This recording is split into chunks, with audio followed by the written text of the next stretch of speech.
திருச்சிற்றம்பலம். இறைவனுடைய நாமத்தை நாம் ஜபம் செய்ய தொடங்கிய பிறகு இந்த மனமானது இறைநாம ஜபத்தில் லயித்து நிற்காமல் வேறு வேறு சிந்தனைகளுக்கு மனமானது அலைபாய்ந்து கொண்டே இருக்கிறது.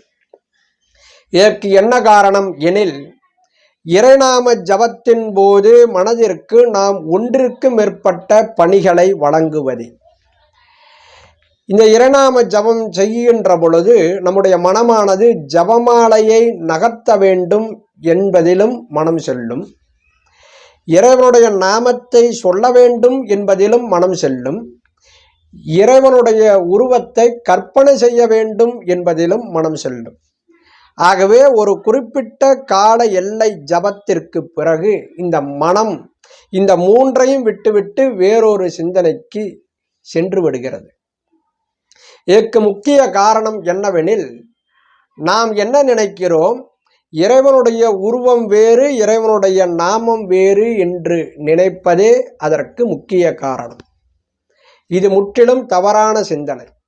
அதனால்தான் நம்முடைய முன்னோர்கள் சொன்னார்கள், இறைவனுடைய உருவம் வேறல்ல இறைவனுடைய நாமம் வேறல்ல, இரண்டும் ஒன்று.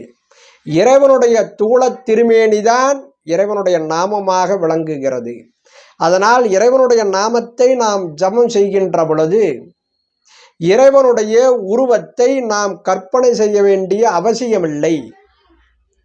இந்த இறைவனே இந்த நாமமாக விளங்குகிறான் என்று நாம் தீர்க்கமாக நம்பி ஒன்று இருந்து நினைமீன்கள் என்ற அப்பர் பெருமானுடைய வாக்கிற்கு இணங்க மனமானது அந்த இறை நாமத்தில் மட்டுமே லயித்து நின்றால் அந்த நாமத்தினுடைய அதிதெய்வம் அந்த நாமத்தின் வழியாக நின்று நமக்கு அருள் செய்யும்.